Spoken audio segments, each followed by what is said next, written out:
Kryetarin e Partisë Demokratike. Siç e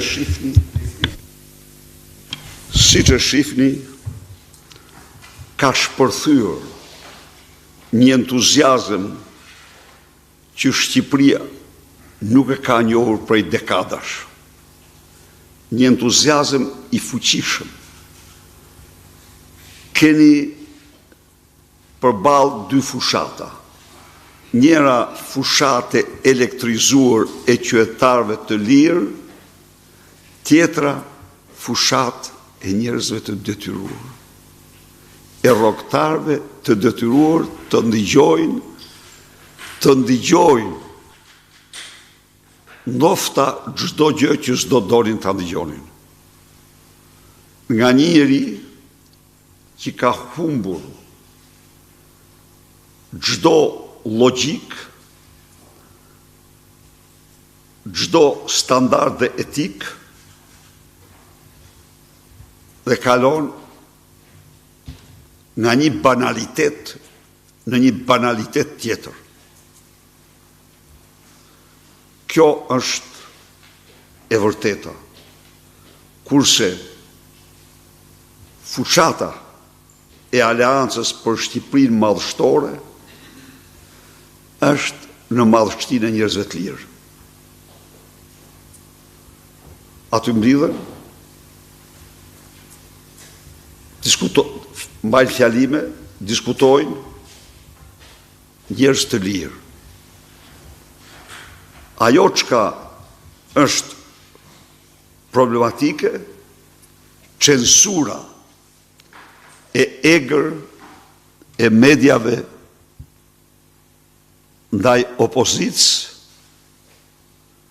për hatër të qeverisë, pra censur e diktuar nga qeveria. Studiot e debateve kanë anulluar një seri debatesh me pretekstin se kandidat të Partisë Socialiste nuk vinë. Ky është në nënshtrim i pa konceptueshëm i mediave të lira ndaj diktatit të Edi Ramës dhe ekipit të inkriminuar,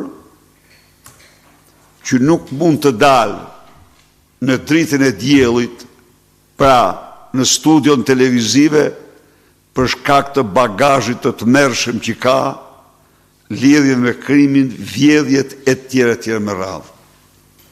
Por ajo që unë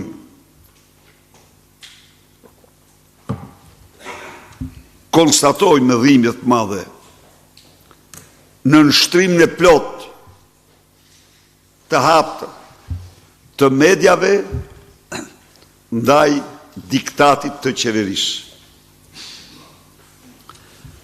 Cila është thirrja ime?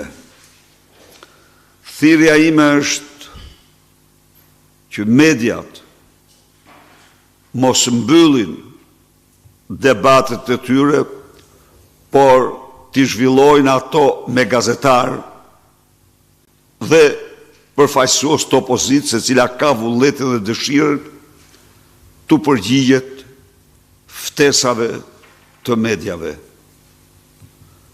Në këtë mënyrë, mediat të cilat po i shikon gjithë bota, mos harrojmë këtë, janë projektorët e të gjithë botës të drejtuar për i tyre. Sytë e botës janë drejtuar mediat shqiptare dhe në këte fushat. Ju garantoj se kjo fushat ka shkallën e vëzhgimit më të lartë ndonjëherë. Ndaj dhe për të qëndruar si pushtet të themi i pavarur, ju ftoj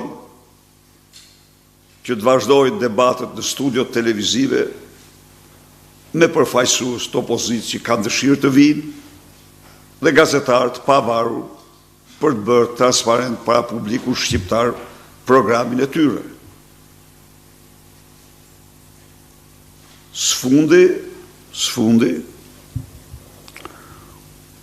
ju bëj thirrje shqiptarëve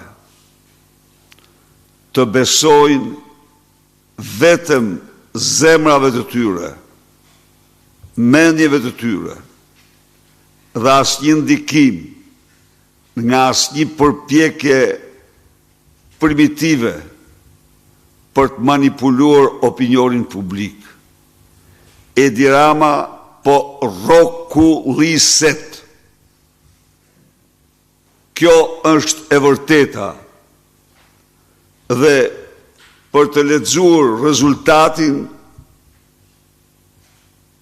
e këtyre zgjedhjeve mjafton të shohësh ekuilibrat e Edi Ramës. Mjafton të shohësh ekuilibrat e Edi Ramës.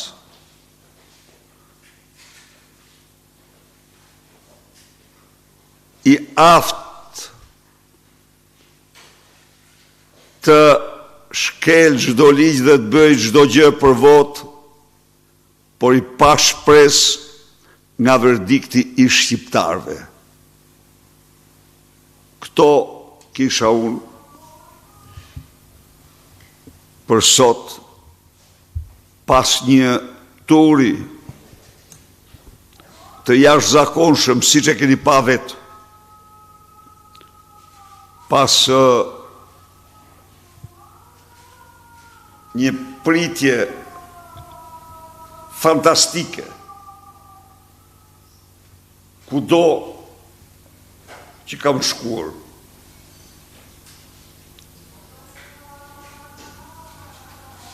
Kurse, thash dhe një ana tjetër, ka patur rrogtar, njerëz jo të lirë, të marrë me detyrim